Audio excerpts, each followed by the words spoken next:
I'm back here on the grass with the cattle. The big dogs were back here this morning, so I figured, well, I would bring my dogs over here because I have been looking to teach my dogs to do livestock guardian work. I figured if I bought more land, when I buy more land, that it would be nice to have some livestock guardian dogs. But I think these dogs, I think they call it a litter or something, puppy litter syndrome or something like that. But if you, I read somewhere that like if I have a litter of puppies, I have to separate the puppies. That's what I read. If I want to train them, I need to separate the puppies, or the puppies will be so distracted by the other puppies that they will not learn. And I think that that's what's happening with my dogs right now, is that my dogs, they when they get excited, the three of them group together and then they go running off and then they won't listen to anything. But when they're calm and there's nothing going on, hey, Papito, leave it alone. Hey, leave it alone. Leave it alone. But when they're yeah, I'm looking to teach my dogs to do livestock guardian work.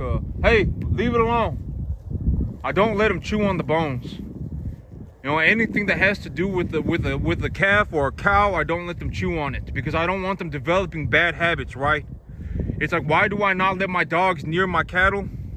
Because, you know, okay, a lot of people, they don't know. They don't know how these things work at all.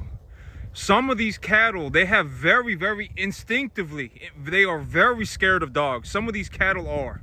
And you never know which one it's going to be.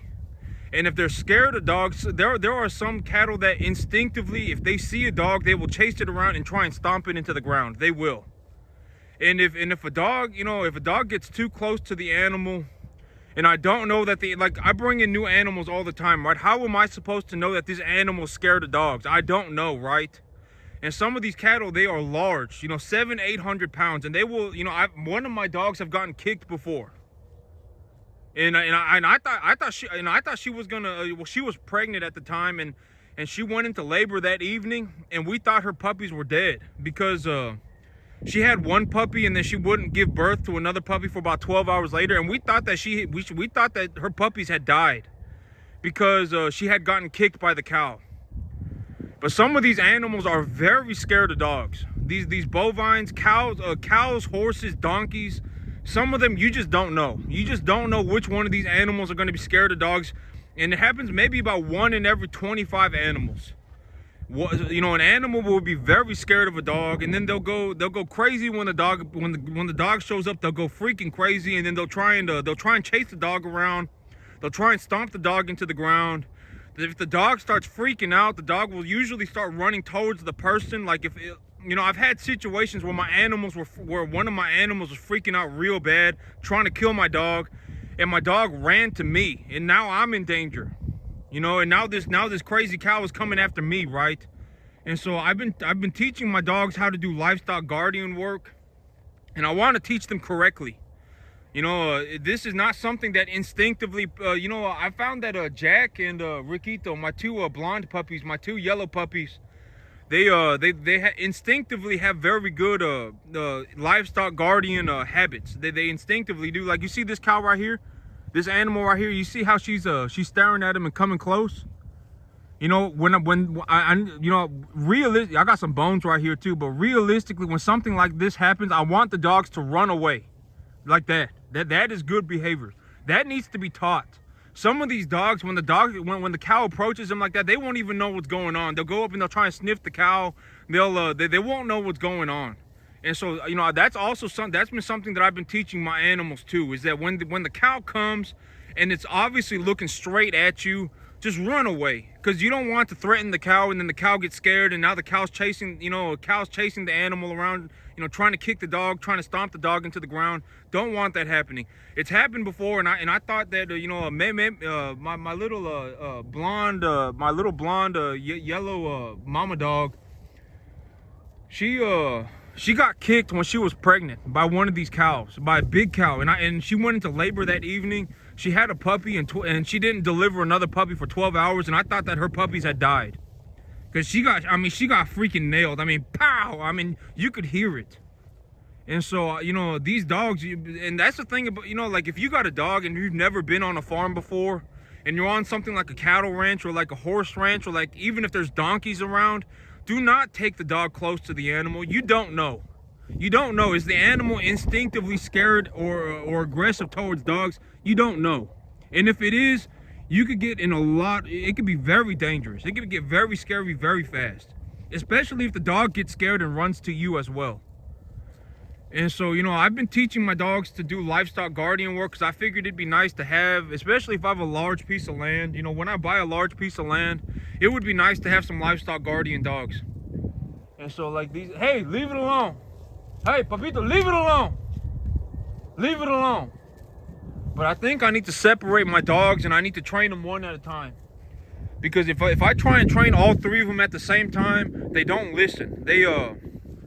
I think the dog people, they call it a puppy litter syndrome or something like that. It's something like has to do with like the puppy litter.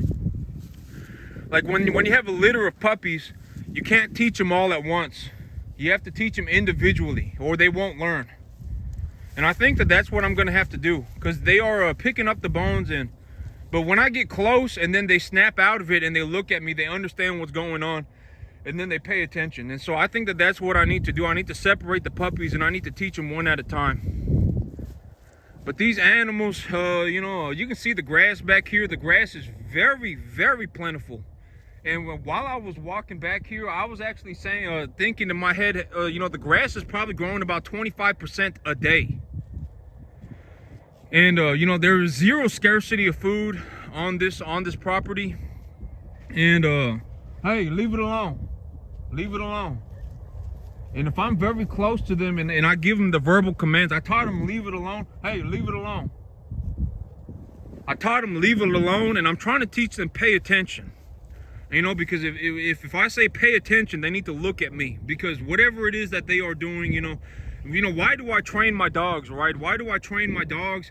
It's the same reason why I train my cattle. It's the same reason why people should be trained as well. It's so that they can live a better life, right?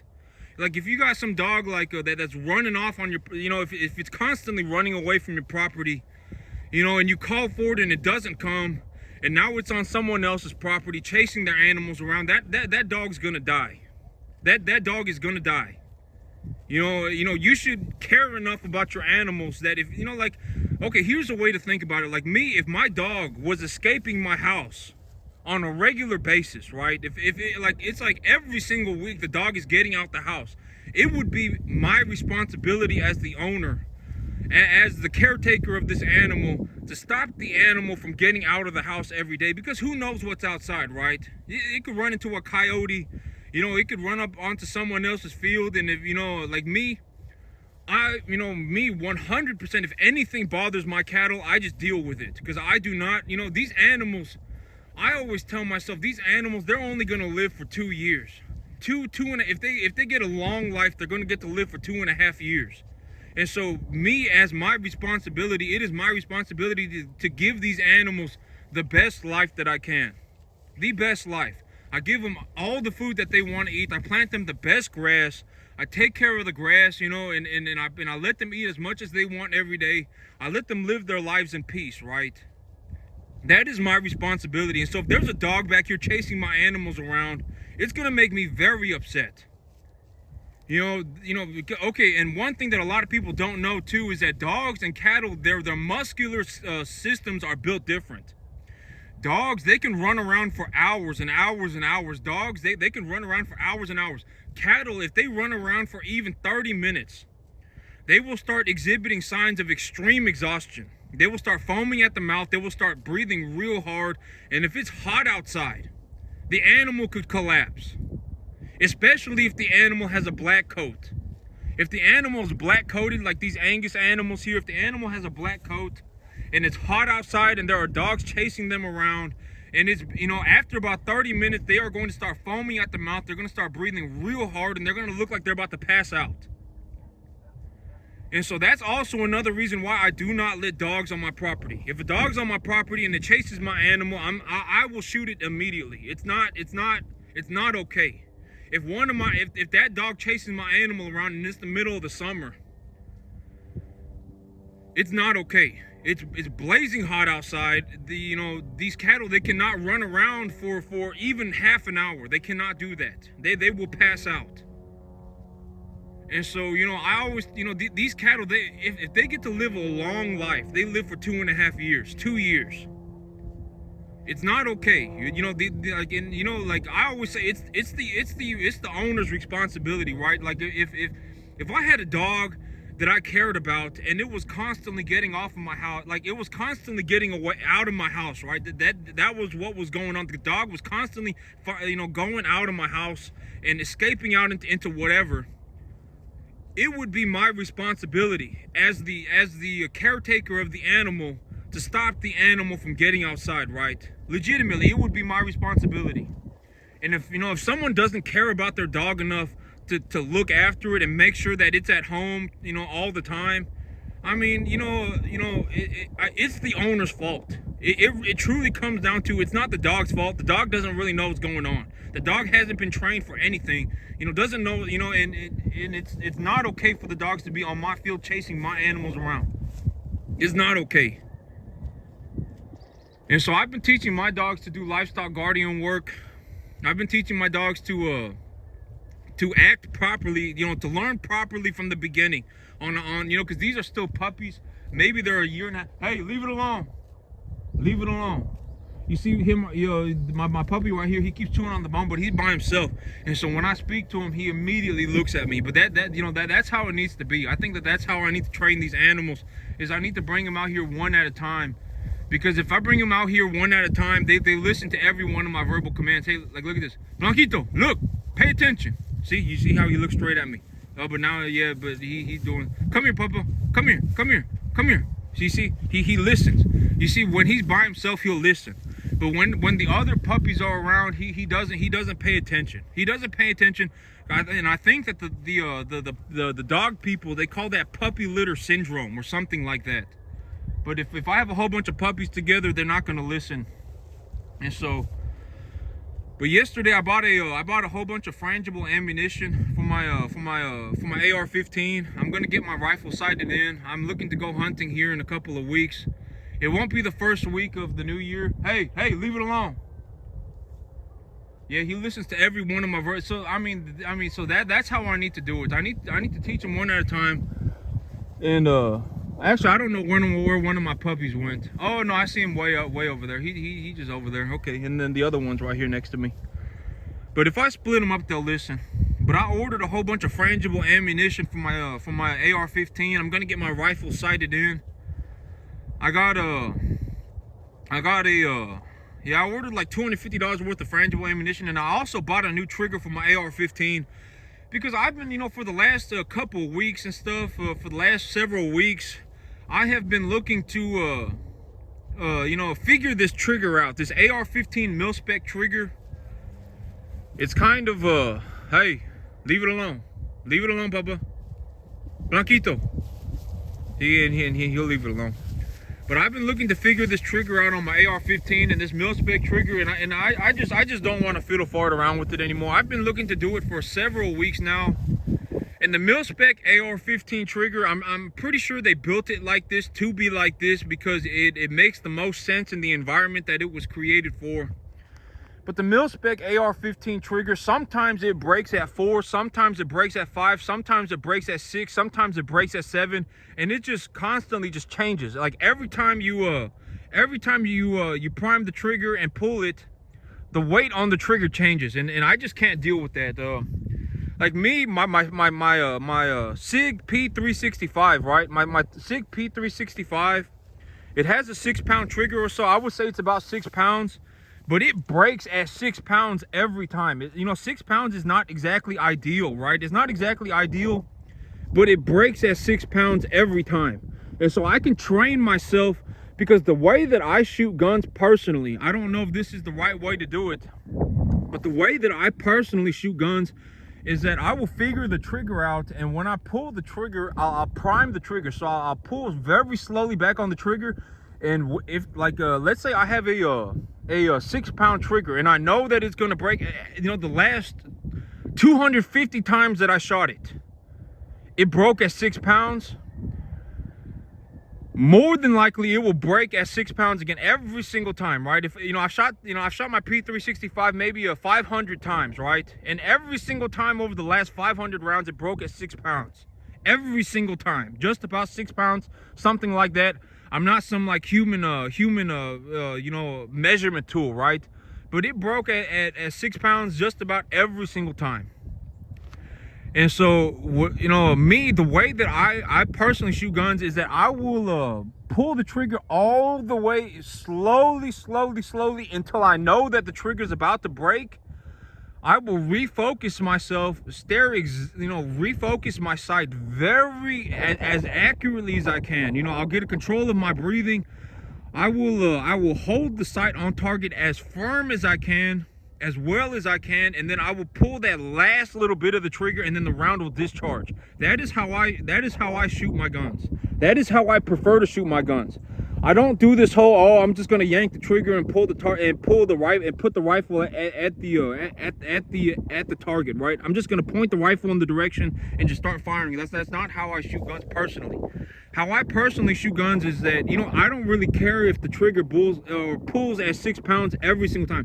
If the trigger breaks at 6 pounds every single time, that's perfectly fine. It's not ideal. But sometimes, the trigger on this AR-15, when I reset it and I try and pull the trigger, it will literally be as hard to pull the trigger on my AR-15 as it is to pull the trigger on my 380 micro pistol. I have a little 380 micro pistol. It's like a tiny little 380, tiny little pistol, and that thing's got like a 7-8 pound trigger pull.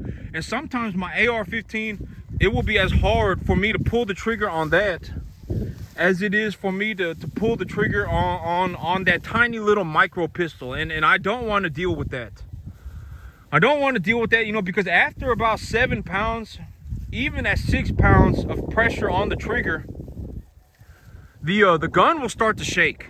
It doesn't take much for the gun to start swaying ever so slightly. And if you're trying to make a shot, on a small target, like me, I'm preparing my rifles for for hunting, right? Like, I don't want to end up in a situation where I'm sitting there and so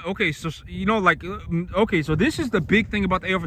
I can train myself to pull the AR-15 trigger, and I do it well. But here's the big thing, is that sometimes when I reset my trigger and I start pulling on that trigger, it could take me 3 seconds before I finally let that round off, just because I'll get the trigger to the wall, right? I'll get the trigger to the wall and I'll start slowly pushing on that trigger. And every time I slowly add pressure to that trigger, I have to refocus my sight. My dot is off target.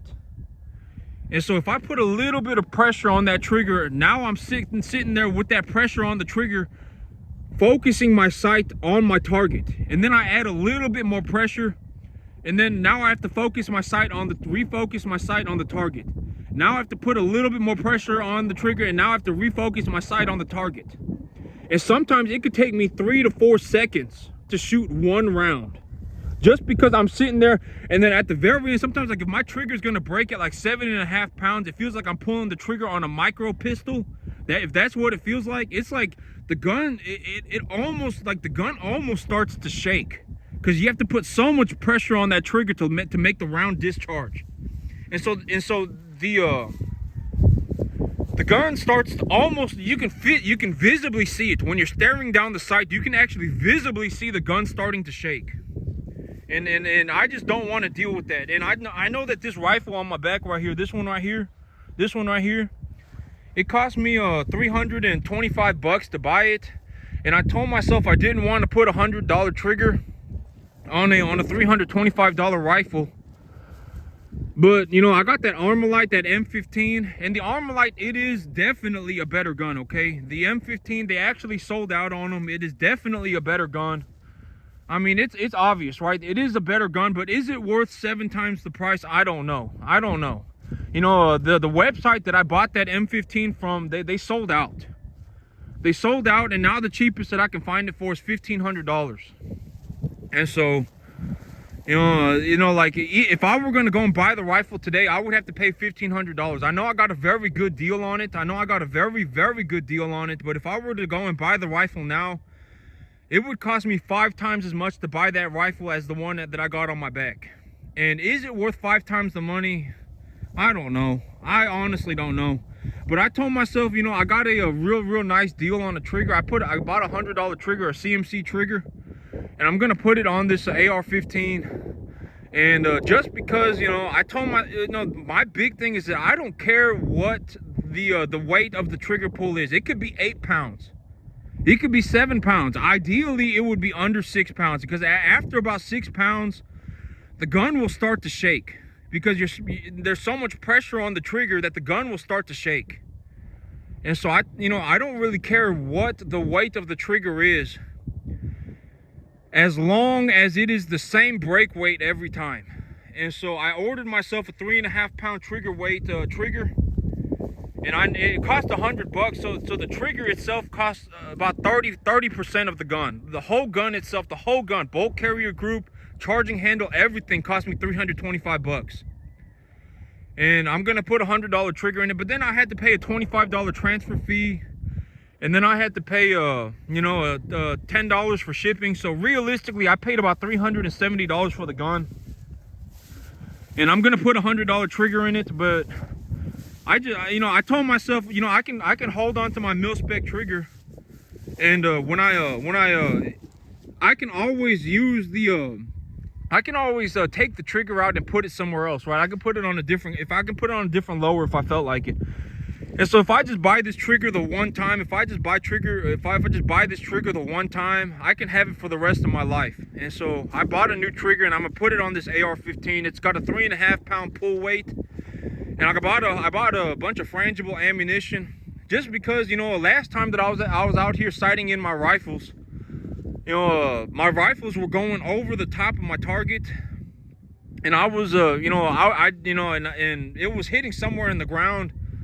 But I don't want ricochet, right? I don't want, and I actually got a very good deal on this AE ammo, on this frangible ammo at aeammo.com. aeammo.com, they got a very good deal.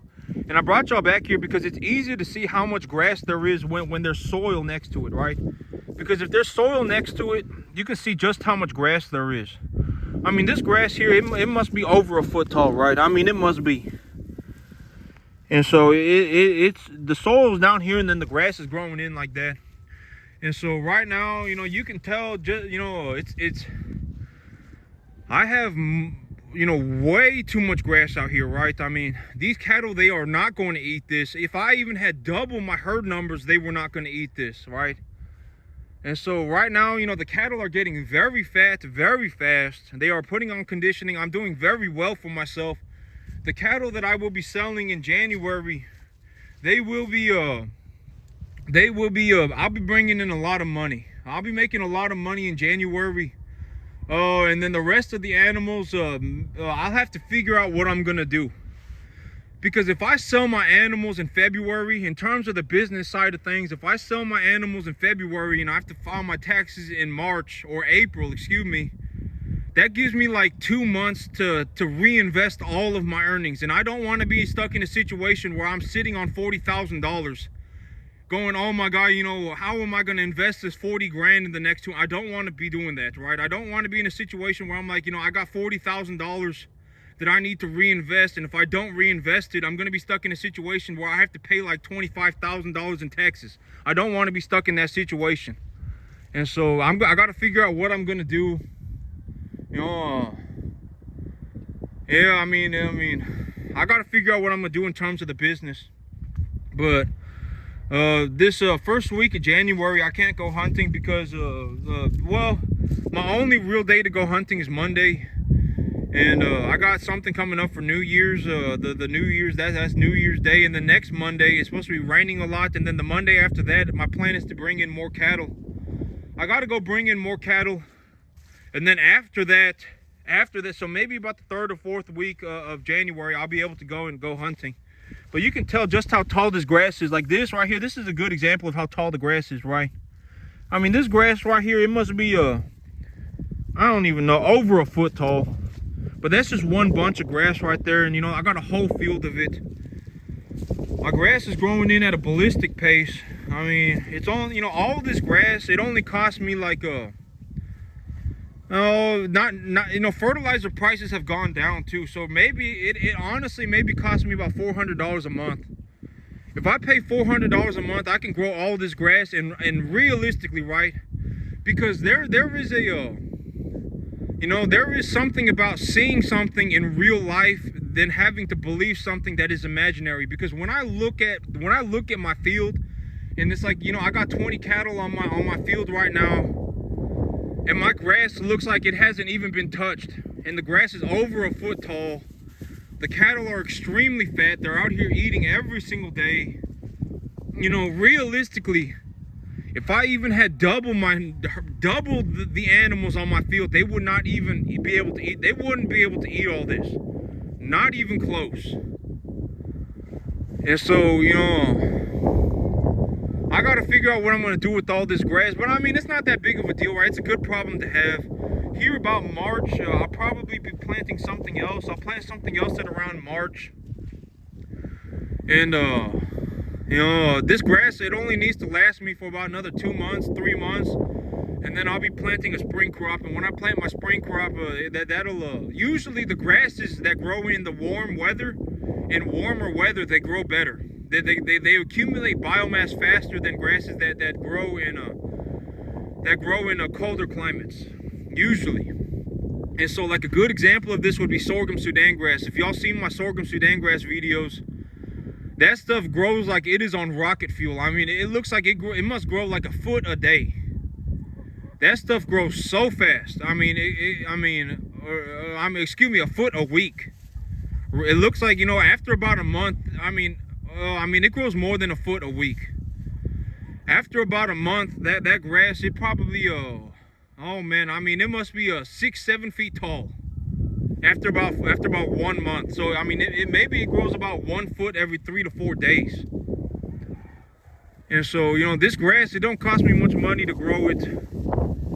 I make a lot of money on it, objectively, right? I mean, I make a lot of money on this grass.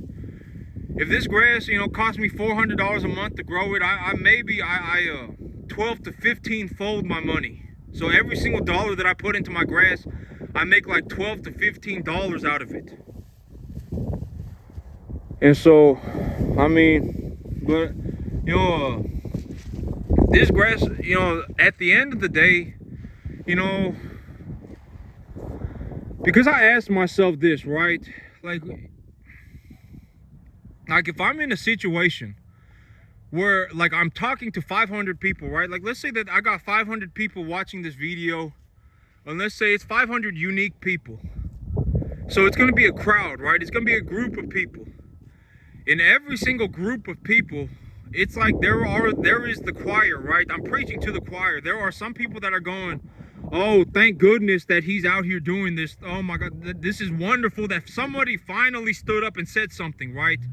Because it's like, you know, my family has been farming this land for decades, and we've been running a fertilizer program specifically to increase the quality of our soil. The quality of our soil has gone up drastically over the past few decades. Thank goodness somebody finally stood up and said something, right? There is the choir. And it's like, you know, there are people that are out there, when they watch my video, they go, oh my, you know, finally somebody stood up and said something. And then there are the people who, no matter what I say, I can say fertilizers are negatively charged. The plant takes up minerals via its roots. Sometimes, you know, the water, if the fertilizer is negatively charged, it will create a solution in the water, and when the water goes through the ground, it will filter the roots of the plant will filter the solution, so that the plant will take, you know, I can say all these things, right? And I can say, oh, there are some fertilizers that are positively charged, and when these positively charged fertilizers are put on the ground across the earth is negatively charged, and when that positively charged fertilizer is put on the ground, the fertilizer will bind to the soil. I can say these things, right? And there are some people that, no matter what I say, for whatever reason, they will just refuse to believe me. They just do not care. They just, for whatever reason, they just absolutely die hard, will not believe me, no matter what I say. And it's like, is that really a problem with being intelligent, or is it some kind of a character issue, right? And it's not just for farming. It goes for anything, like my business plan. My anything. Like when I talk about buying properties on leverage, it could be anything. They will just absolutely refuse to believe me. Refuse to believe me. And it's like, is that a problem with intelligence, or is that a problem with their character, right? You don't know. I mean, who is to know? I always say most people are plenty smart enough. But a lot of people have some massive pile of character issues. Because if somebody like if a Navy SEAL, right? If some special forces person was like, let's say I wanted to learn how to do some kind of a combat sport. I wanted to go and learn how to do combat sports, and I figured if I was going to do a combat sport, I may as well go and learn how to shoot a gun. Because nowadays, nobody going to, like, I'm not going to go and punch a crackhead, right? I'm not going to go and fight a crackhead. Even if a crackhead is coming after me, I don't want to go and fight a crackhead, right? And, and it's like, let's say I wanted to learn a combat sport. I've seen horrible things, like there was one time a few months ago where somebody these criminals, people are smart, but this guy, he must have been scoping out the spot. He must have been scoping out the store, because there was one day where this young lady was working the front by herself and there was nobody else there, and this guy ran in, threw lighter fluid on the girl. Like legitimately, he ran in, he had a ski mask on and he had a can of lighter fluid. And he threw lighter fluid on the girl, all over the girl. And he was like, give me everything you got. Give me everything, or I'm going to light you on fire. And that was like 6 months ago. Legitimately. I mean, bad things happen to good people, right? Bad things happen all the time. And you don't know when it's going to happen. You genuinely do not know. And so it's good to, and like, what am I going to do at that point? Like, let's say that was me. And this guy was threatening to light me on fire, right? He threw lighter fluid all over me. Oh my God, give me everything you got, or I'm gonna light you on fire, right? I'm gonna light you on fire. Oh, give me everything you got. Am I gonna run up and punch the guy? Am I gonna go and try and take the guy down to the ground? Probably not, right? Probably not. Right? I mean, if I'm gonna learn how to do something, I may as well learn how to do something to the most efficient manner. I may as well learn how to shoot a gun. And like, if a Navy SEAL or some special forces guy was legitimately looking to teach me how to shoot a gun, I'm not going to sit there and every inch of the way just go, oh, you're wrong, oh, you're wrong, oh, you're wrong. I would sit there and listen, right? I would sit there and listen. Like, this guy is extremely good, maybe in the top 0.0000001% of the skill curve in what he does. Maybe I should pay attention. But there are some people that no matter what I say, they will absolutely refuse to believe me. They will 100%, they just die hard, will not believe me. And I don't, but that's the truth with everything. And it's like, is that really a problem with intelligence, or is that a problem with character, right? A lot of people, they are plenty smart enough. They just have massive piles of character issues, most people. And but there's also, like, if I speak to 500 people, or let's say that there are 500 people watching this video, and I speak to 500 people, there is also, every portion of a crowd has the choir, right? They are like, oh, thank God someone finally stood up and said something. Like, this is how I've been farming for the last, for the last 7 generations of my family. We've been farming just like this guy. We've been looking to take care of the soil. Our grass looks like his. If you go around on YouTube, you can find a lot of people with grass that looks like mine. You can find a lot of people with grass that looks like mine. And they've been doing the exact same thing that I've been doing, to a large degree. To a very, very, very large degree, they've been doing exactly what I'm doing. And when they watch my video, they go, oh man, thank goodness someone finally stood up and said something. Because but that's the thing about every single, if there are 500 unique people that watch my video, that's usually how it goes down. And for whatever reason, right? And the people who are very good at something, they don't need to be told anything. They don't care, right? I mean, at the end of the day, they're just gonna go and they're gonna live their life. They're not gonna be They're not going to look at me and be upset that I'm doing very well for myself. They're not going to be upset that, you know, that they just don't care. Like, you know, like it's like me looking at Warren Buffett and going, or Bill Gates and going, oh, why did, or Jeff Bezos and going, oh my God, why does this guy have $200 billion? Oh my God, that makes me upset. You know, there is, you know, a lot of people. I mean, the people who do very well, I mean, at the end of the day, they just, you know, largely they just mind their own business, right? They don't do, they do not care that I am doing very well for myself. When they look, you know, they just, you know, they're gonna go and they're gonna make their own money, and you know, and these people, they don't need to be told anything, right? They don't need, you know, they're not like a, you know, they're not like a hateful or resentful or anything like that. They aren't. Deep down, they're not. You know, they don't really care that, you know, like when they look at my field, they go, oh, this is wonderful. Oh man, this is probably, you know, this is the greatest grass field that I've ever seen in my life. Never seen grass like this before in my life. You know, oh man, you probably got the best grass field on the entire, you know, from what I have seen, this is the best grass field that I've ever seen. Oh, you know, they don't care that I'm doing very well for myself. They just go and live their own lives. They don't need to be told what to do, right? But then there are people who want to be a part of this, and they just, every inch of the way, they are just super, like, against everything that I'm saying. Oh, this is how I bought the land. Oh, this is how I grow the grass. Oh, this is how I take care of my cattle. They are just super against all of it. All of it. For whatever reason, I don't know why. And, you know, and it's like, why fight me every inch of the way, right? Why? You know, I'm out here doing this every single day. And these are the results. I just don't get it. But that's it for me today, YouTube. Y'all have a good one.